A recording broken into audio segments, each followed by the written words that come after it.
Veronica presents the AI Repertory Theatre's production of Dan Turner, Hollywood Detective, in the conclusion of Drunk, Disorderly, and Dead by Robert Leslie Bellem. Chapter 6. A Lesson on Poison.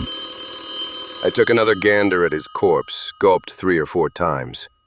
Then, because the phone bell's harsh clatter was rasping my frazzled nerves, I uncradled the instrument and said, "Yes?" "Gordon, this is Dahlia Mannerling. That private detective Dan Turner may be on his way to see you. He was just here. He left me handcuffed to my bed. He tied up Grimes the butler, too. But Grimes got loose and came upstairs, broke the bedpost, and freed me. Oh, Gordon, it's terrible. Turner accused us of having poisoned Rhoda Ashworth. You know we didn't do it. You've got to find some way of convincing him." I hung up on her. Listening to her terrified telephone monologue had cleared a lot of cobwebs out of my thinking machinery. Now I knew positively that Dahlia was innocent, and that Gordon Maxim was likewise beyond suspicion. Thinking she was talking to Maxim himself, the blonde babe would certainly have spilled her guts if there had been anything to spill. I also knew she wasn't linked with Maxim's death. Had she been aware of it, she wouldn't have supposed that she was talking to him over the wire. Okay, then who the hell had bumped him? It certainly wasn't suicide. The setup was rigged to make it look that way, but the killer had overlooked Maxim's crippled right arm. The bald little T-Vox biggie couldn't have wielded a heater with that withered duke, couldn't have triggered a slug through his own right temple. So the answer was murder. Then I saw the motive for it. A scrawled note was on his pillow. I lighted it with my pencil flash. "I poisoned Rhoda Ashworth with a dose of gelsemium rhizome. Now I'm following her to hell. Gordon Maxim." That confession was phony. It had to be to link up with the spurious suicide. In the first place, if Maxim had really been guilty of poisoning Rhoda, why hadn't he killed himself with a dose of the same medicine instead of messing up his brains with a bullet? And in the second place, I'd already tabbed the fact that he couldn't have used that gun with his right hand. So the story was easy to figure. The real killer had hoped to cover his tracks and close the case by creaming Maxim and planting Rhoda's bump-off on the dead man's coattails. And where the hell did that leave me? It left me in the soup. Because my fingerprints were all over the Maxim house where I'd let myself in and touched sundry doorknobs, banisters, or what have you, the law might damned well accuse me of croaking the T-Vox executive in an effort to get out from under that previous murder beef. Damn! I scuttled downstairs, slipped furtively into the night. One question kept bothering me. What the hell kind of broth was gelsemium rhizome? For that matter, who might have access to the stuff in lethal quantities, plus the opportunity of introducing it into Walt Ashworth's whiskey? Tim Sullivan's name seemed to slip into the answer column of that mental questionnaire. He'd been sweet on Rhoda Ashworth in her cigarette girl days. He'd seen her public drunk acts, and he might have blamed her apparent downfall on her husband. It would have been easy enough for him to dope the bottle of rye while carting it from one table to the other. Then by accident, Rhoda had imbibed some of the stuff. But that didn't explain the head waiter's subsequent attack on me. Nor could I understand why Walt Ashworth himself hadn't gone to glory after drinking a dollop from the poisoned bottle. For once in my life, I was up a stump. No matter how I added it up, 2 and 2 kept making 5 instead of 4. The main trouble was I'd never been tangled in a poisoning case before. Most of my homicides had been shootings, stabbings, and so forth. Then I thought of my crime library. There were some toxicology handbooks in my apartment stash. Maybe I could learn something from them. I nailed another yellow, got out a block from my dive. I approached carefully. I knew the neighborhood would be infested with plainclothes cops hoping to put the arm on me. But maybe they'd forgotten to cover the rear alley entrance to the basement garage. It was worth a chance. Luck smiled. I sneaked in without being tabbed, legged it upstairs. Then I froze into an alcove as I saw a hulking Blister parading up and down past my front portal. His back was toward me. I didn't wait for him to turn around so I could get a hinge at his puss. I didn't need to. I ducked around an elbow in the corridor, reached my kitchenette door. I went in that way. I didn't snap on the overhead lamps. My flashlight was good enough. I opened my bookcase, dragged out Trumper's Memoranda on Toxicology, turned to page 184. Then I whispered, "Well, I'll be. Go to hell." My puzzle was unriddled. The paragraph I'd read cried out for a drink. I inhaled about 6 fingers of VAT 69, wondered how the hell I was going to trap the killer. Then the skis started coursing through my arteries, nudging my brain cells. An idea hit me. I grabbed my phone, dialed it softly. Hollywood Citadel News. Is Peaches Vanner, the photographer, there? I will connect you. Miss Vanner talking. Her tone was sweet and dulcet to match her disposition. She was a nice little red-haired trick, even if she did snap photos for a living. I'd been on more than one party with her in the old days, knew she could be damned accommodating at times. "This is Dan Turner, the great lover. Remember me?" Great lover. Good heavens, Dan. Do you know the bulls are looking all over Hades for you? "Yeah, I know all about it. Nuts to them. I want to ask you a question." If it's the usual one, why ask it? You already know the answer. "This is business, not pleasure. Didn't I see you in the Café La Bamba early this evening making candid shots and popping off flashbulbs?" You did if you were there, but what? "Listen, honey bunch, have you developed any of those negs yet?" No, I was just about to start. Why? "I hanker for the real out of your candid gadget. It may mean getting my neck out of a sling." She drew an audible breath. If you're on the level, I'll do anything you want. Or is this a gag? "No gag. Meet me in 10 minutes at the corner of Yucca and Las Palmas. It'll be good and dark there. Bring that spool of film with you, and keep your fingers crossed for me." I rang off. My next move was to rifle the phone book, find Walt Ashworth's number down at Malibu. I whispered the call to a toll operator, listened for the ringing signal. Presently, Ashworth answered. He sounded logy, surly. "Well, what is it? I'm not giving any newspaper interviews." "I don't want one, Walt. This is Dan Turner." Dan? My God, man, where have you been and what did you have to do with Rhoda's death? The reporters are claiming that you— Never mind what they claim. They're all damp. But I'm about to clean this thing up once and for all, and I'll need every bit of your help. What do you mean? If you know anything, for God's sake, tell me. It isn't what I know now. It's what I'm about to find out. Have you got a dark room down there at your beach place? Yes, certainly. Photography is my business. Good. I'll be seeing you soon. And I'll have some undeveloped candid negs with me. One of them is going to show a snapshot of Rhoda's murderer in the act of putting poison in the whiskey. Then I broke the connection. I went into my bedroom, opened a bureau drawer. I dragged out a spare automatic to replace the one that had stopped Tim Sullivan's slug. I hefted it, went out through my kitchenette. The hulking geezer was still parading past my front door. I slid up behind him, poked my rod into his kidneys. "Don't do anything foolish, Sullivan, unless you're hoping to become suddenly dead."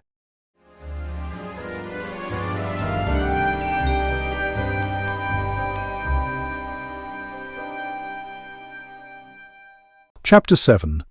Antidote for Death. The head waiter from the Café La Bamba stood petrified in his tracks. I turned him around slowly, frisked him for his .22 gat. "Have you been waiting long, pal?" His glare called me a dirty name. "Damn your soul, Snoop." "Cork it! Justice is about to catch up with somebody. The somebody might be you. Do I make myself clear?" He just stared at me with glims that sparked profanity. I prodded him toward the rear stairs. "So you found out from the headlines that your bullet hadn't croaked me. You also saw where I'd lammed from the law, so you hung around my stash hoping I'd show up, hoping to get another chance to use me for a clay pigeon. You've got a filthy disposition, Sullivan." His muscular frame jerked. "And you're, "Don't say it. I know what's on your mind, so keep the words to yourself. This is going to be the payoff. Down the stairs with you. No noise. Cops are probably all around, but if you yell for them, I'll blow you to glory." We descended. The basement garage was evidently unguarded. I made Sullivan get behind the wheel of my jalopy, told him what to do, and explained what would happen to him if he didn't. He heeled the starter, gunned the motor. We whammed up the slanted ramp, doing a good 35 in second gear. A harness flatty was at the entrance, and he damn near got knocked into the corner pocket. The scratches are still on my left fender, where it scraped the brass off his buttons. He yelled blue murder. Then he pumped his slug at us. But we were on the street and underway by that time. A bullet nicked my bucket's rear deck, scared the toenails off Tim Sullivan. He mashed the throttle as far down as it would go. He made it to Las Palmas and Yucca in nothing flat. I kept my Roscoe up against Sullivan's brisket the whole time. Stop here. Peach's Vanner was parked in the shadows, sitting in a 1933 clunk that looked ready for the scrapyard.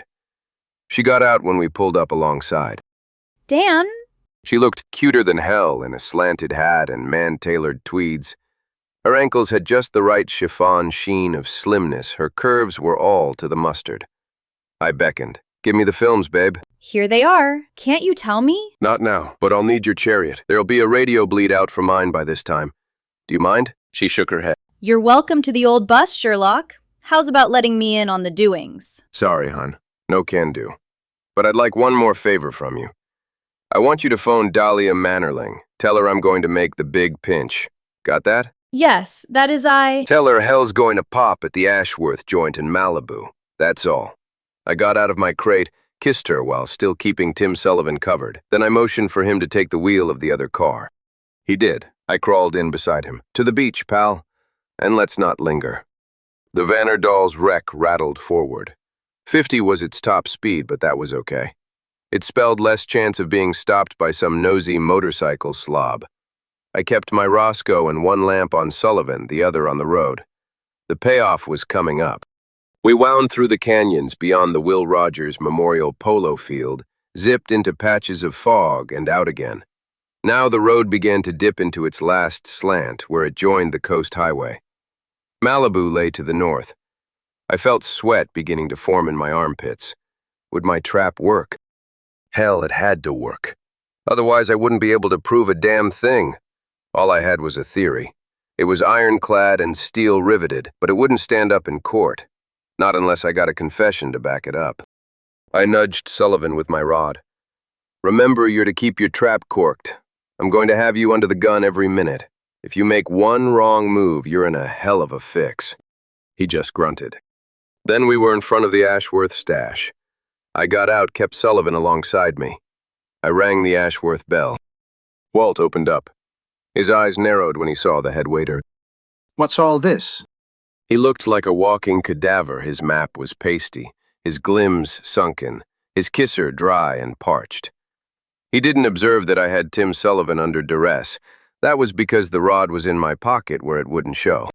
You can ask questions later, Walt. There's work to be done now. What kind of work? With my free hand, I produced the roll of exposed film that Peach's Vanner had given me. This.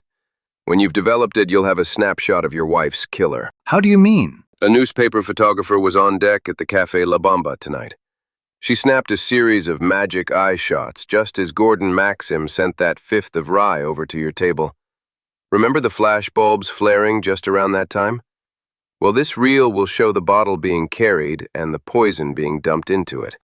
That was like prying the lid off of hell. Tim Sullivan let out a raging bellow. Walt Ashworth dragged the .38 Spanish from his hip pocket. Give me those films, damn you. He made a grab for the spool. You'll never gas me. He drew a bead at my noggin. I ducked as his cannon yammered. Tim Sullivan gave vent to a squeal of pain as a slug nipped him in the left arm. I went hurtling at Ashworth, tripped over a rug. It threw me. My cranium collided with a wall. For a split instant, I was stunned. Then Sullivan and Ashworth came together. Sullivan had only one duke to work with. The other arm was hors du boulet, but he did good work with the tools at his command. He wrenched at Ashworth's hog leg, tried to snatch it. Ashworth fought like a maniac. I'll kill you, both of you. From the front doorway, a dame screeched. My glims cleared enough to let me see Dahlia Mannerling coming into the room with two sheriff's patrolmen flanking her. Then, somehow or other, Sullivan twisted Ashworth's rod around just as it went off. Ashworth coughed, stiffened, and went down. Red juice leaked out of his chest, stained his shirt. The two highway cops lunged at Tim Sullivan, disarmed him, pinioned him. One of them said, "What the hell goes on here?" Then he said, "Why, I'll be damned. Your other son has slugged me on the road tonight." He pointed a finger at me. Take it easy. If you arrest anybody, it'll be Walt Ashworth here. He's the murderer. Aren't you, Walt? Ashworth writhed on the floor. You snooping louse. It's funny what the needle will do to a man. It made a killer of you. When Rhoda learned you were a hophead, she tried to reform you. She pretended to get drunk in public, pretended she was having love affairs with a mugs like me. Her tactics made you sore. You began to hate her because she wanted to straighten you up.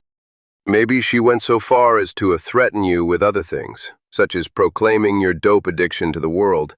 She was nutty about you, pal. Too damn nutty for her own good.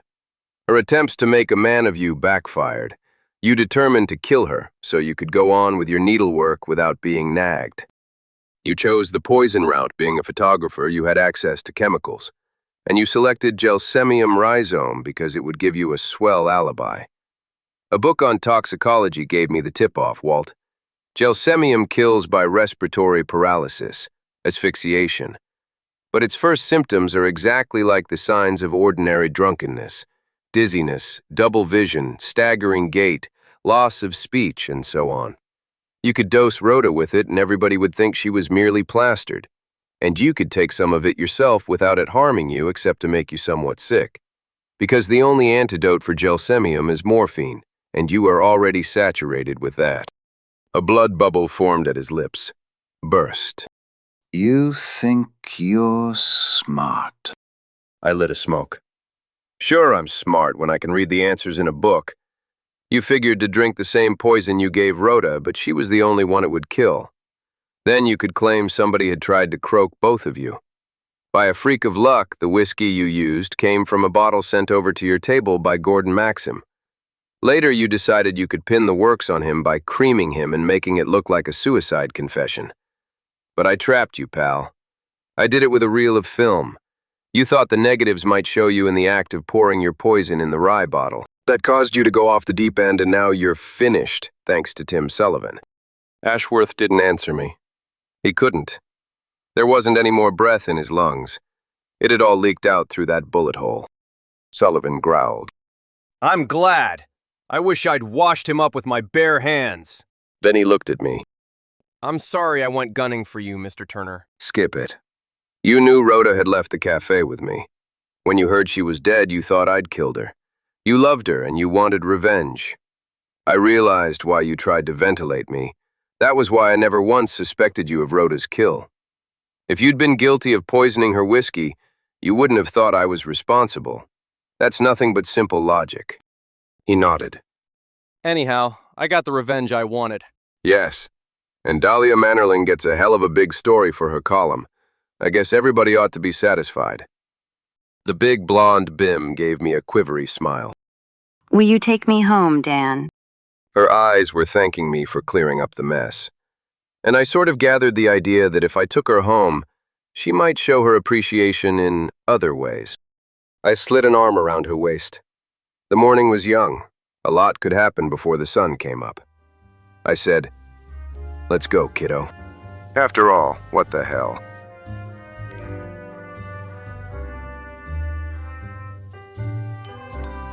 We hope you enjoyed AIRT's production of Dan Turner, Hollywood Detective, in the conclusion of Drunk, Disorderly, and Dead. Follow and subscribe to get early access to all of Dan Turner's cases. For even more stories, visit veronicapresents.com. You can help us grow our audience by rating and reviewing this show. Thanks for listening.